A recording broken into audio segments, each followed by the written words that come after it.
Hello guys, myself Pawan and you're watching Optimistic Coder, and in this video we are going to discuss about iteration statements and all about it with the help of flowchart and implementing it on Eclipse. So before that, if you are new to my channel, consider subscribing if you are interested in Java programming and data structures algorithm.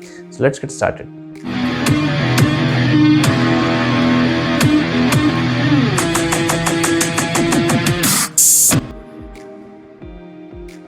So what is an iteration statement? Iteration statements are basically used to execute block of statements repetitively. So whenever you want to execute a block of statements again and again, then you should go with iteration statements to do that. In Java, we basically have three different types of iteration statements. One is while loop, second is do while, and third is for loop.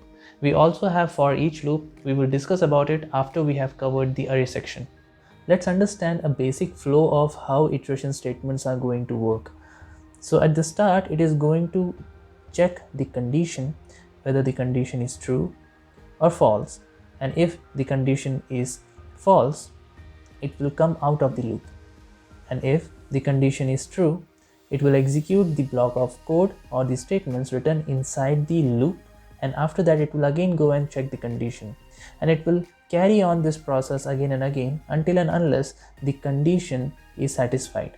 As soon as the condition is set to as false, it will come out of the loop automatically. Now let's have a look on our first looping statement, that is while loop. So as you can see the syntax of while loop, where while is the keyword and within parentheses we are giving the condition. And if the condition is true, the statements written inside while loop will be executed, or else it will not be executed. Now let's understand the flow of while loop with the help of flowchart. So at the beginning, it will go and check the condition, and if the condition is false, it will come out of the while loop. And if the condition is true, it will execute the statements inside while loop, and it will go and check again the condition. And this process carry on until and unless the condition becomes false. And as the condition becomes false, it comes out of the loop. The next one is do while loop. In do while, do is the keyword that we have, and within the curly braces we have set of statements, and while is the keyword which is written at the end, and within the parentheses we have condition followed by semicolon. So you can see the syntax is pretty confusing because here the condition is at the end. Because in do while, even if the condition is false or true, that doesn't matter, but execution will be done at least once in this case. So let's understand the flowchart so that we will get the idea of how do while loop works.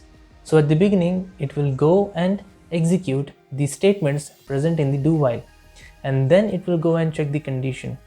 And if the condition is false, it will come out of the do while loop, and if the condition is true, then it will go and execute the loop again and again. So here you can notice one thing, that whether the condition is true or false, at least once the do while loop will be executed. So the next one is for loop. So you can see the syntax of for loop, where we have for as a keyword, and within parentheses we have three things: initialization, condition, increment and decrement. So let's understand this thing with the help of flowchart. So it will first go and initialize a variable, and you can initialize an integer variable with any value. After initialization, it will go and check the condition. So whatever the condition that you give, on basis of that it will check, and it will see whether it is true or false. If the value that returned by the condition is false, then it will come out of the for loop. And if not, if it is true, then it will go and execute the for loop statements. And after that, it will go to increment and decrement, and then it will again check the condition. And this thing goes on until and unless the for loop condition becomes false.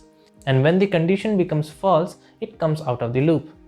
Okay, so as you can see, we have created a control class, and within that we have main function. Now inside the main function, we are going to write all the looping statements. So first we will be going with while loop. So while loop will be having a while keyword, and within the parenthesis you will be writing the condition. So the condition can be anything, like for example, if I am declaring an integer variable I with initialing value with 0, and I am here writing I is less than 10. So that's my condition. And within the while loop, I will be writing a statement, for example, hello. Now, if I execute this particular program, it will execute for infinite times. For example, if I try to execute it, you can see the loop doesn't stop because the condition never gets false, because initially we have given the value of I equals 0, and now we are mentioning in the condition that I will be less than 10.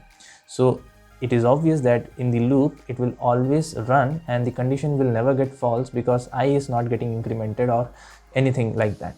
So for that, I will just stop this particular thing. And now if I write within the loop as I increment, that is I plus plus, now if I run the program, it will run exactly 10 times. So you can see it has run exactly 10 times and it has come out of the loop. Now because of which every time when it gets into the loop, it increments the value of I, and after the 10th value, when the value becomes 10 less than 10, that particular point of time it becomes false. Okay, so this is the way how we are writing the while loop. And even we can also write down the boolean values like true. Now in this case it will run infinite number of times. If you want to make an infinite loop, then you can write in while loop as true.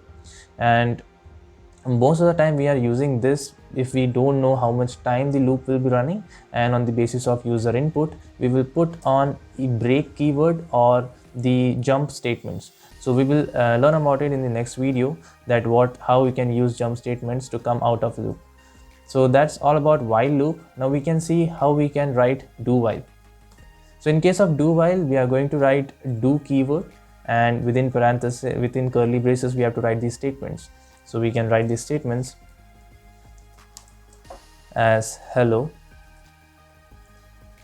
and at the end we have to write while. In parenthesis we have to give the condition, whatever the condition is. So here I will be writing the same thing, I less than 10, and it should followed by a semicolon. Now here we are using the do while loop, and in this case let the condition be true or false. For example, the condition here is true, I is equal to 0, so it will run the loop and it will execute it. Now in case if the looping condition initially itself is false, then also it will execute at least once, we can see. So if I write 0, so I is less than 0, so 0 is less than 0, it's actually false. So in that case, if I execute it, you can see it will be executed once. We can see hello world is written once. So that's the way. If you write here false, and if you execute it, you can clearly see even if the condition is false, the execution will be done at least once. So that's the speciality of do while. Where do we use this do while loop? Basically we use these do while on menu selections. Whenever you have to select some values by seeing some menus, then we are going to use do while. There we need to actually show the statements at the first go, and then we will perform the operations one by one as per the condition or the selection that we are making. So that's the way how we are going to use do while. The last one is for loop, and we can see how for loop works. So in case of for loop, we need for keyword, and within parenthesis we will be doing three things, that is initialization, condition, and increment and decrement. So initialization, I will just initialize a variable I with value 0, and I will write a condition like I is less than 10. You can write the condition, you can write your own condition like with combination of logical and relational operators. It's all up to you. Then after a semicolon, I will put an increment operator.